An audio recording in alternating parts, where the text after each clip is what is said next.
মামামের জন্য খিচুড়ি রান্না করব বলে গাছ থেকে একটা পেঁপে পাড়তে এসেছিলাম। বাড়িতে ছিল না পেঁপে, তাই ভাবলাম গাছে যে পেঁপেটা আছে সেটাই পেড়ে নিই।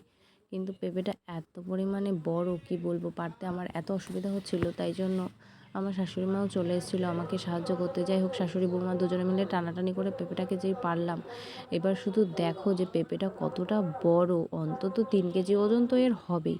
আমি বড় পেঁপে দেখেছি, কিন্তু এতটা বড় পেঁপে আগে দেখিনি। তো যাই হোক, কাটার আগে একটুখানি ধুয়ে নিলাম, কারণ পেঁপের আঠা ভীষণ খারাপ, যেখানে লাগে সেখানে একদম ঘা হয়ে যায়।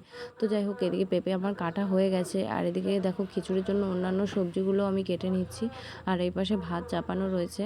তো সকালবেলা ভাত, আলু ভাজা আর টক ডাল, আর এদিকে মামামের জন্য করছি সুজির খিচুড়ি।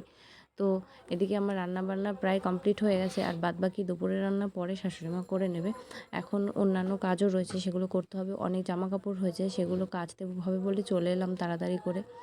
এখন তো রোদের তাপটা অনেকটাই কম আছে, তাই জন্য আগে আগে কেচে মেলে দেবো ভাবছি। একটু পরে যখন রোদ বেরোবে না, ওখানে যাওয়া ভীষণ চাপের। তো যাই হোক, এদিকে আমার জামা কাপড়গুলো কাচা হয়ে গেল, এখন মেলে দিচ্ছি। এরপর যাব স্নান করতে, তাই দেখো মুখে একটু সুন্দর করে ফেস প্যাক লাগিয়ে নিলাম। So bye bye.